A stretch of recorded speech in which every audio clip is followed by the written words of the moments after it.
വളരെ റാഷണലായി പറഞ്ഞാൽ സ്നേഹം എന്നത് പരിണാമത്തിൻ്റെ ഭാഗമായി രൂപപ്പെട്ടു വന്ന സർവൈവലും റീപ്രൊഡക്ഷനും അനുയോജ്യമായ ബന്ധങ്ങൾ സ്ഥാപിക്കാനും അത് നിലനിർത്തുവാനുമായിട്ടുള്ള ഒരു ബയോളജിക്കൽ ടൂളാണ്. എന്നാൽ കണ്ണുനീരിൻ്റെ നനവിലും മൗനത്തിൻ്റെ ആഴങ്ങളിലും പ്രതീക്ഷകളുടെ പിടിച്ചു നിർത്തലുകളിലും ഒളിഞ്ഞിരിക്കുന്ന സ്നേഹമെന്ന വികാരം ഈ നിർവചനങ്ങൾക്കൊക്കെ അതീതമാണ്. സ്നേഹിക്കുമ്പോൾ അതിരുകൾ തമ്മിൽ കൊരുത്ത് പുതിയ കാഴ്ചപ്പാടുകൾ നമ്മളിലുണ്ടാക്കുന്ന ചിന്തകളാൽ, ചിരികളാൽ, അവരുടെ മൗനം കൊണ്ട് മാത്രം അർത്ഥവത്താകുന്ന നിശബ്ദതകളാൽ അവർ നമ്മെ വിട്ടുപോകാതെയാകുന്നു. നമ്മിലവർ ജീവിക്കാൻ തുടങ്ങുന്നു.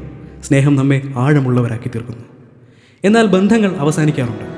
നിശബ്ദതയ്ക്ക് വാക്കുകളേക്കാൾ ഭാരമേറുമ്പോൾ, അടുത്തുണ്ടായിട്ടും അകലമേറെയായി എന്ന് തിരിച്ചറിയുമ്പോൾ, മറ്റു ചിലപ്പോൾ തിരികെ വരില്ല എന്നുറപ്പുള്ള അവസാന യാത്രകളിൽ.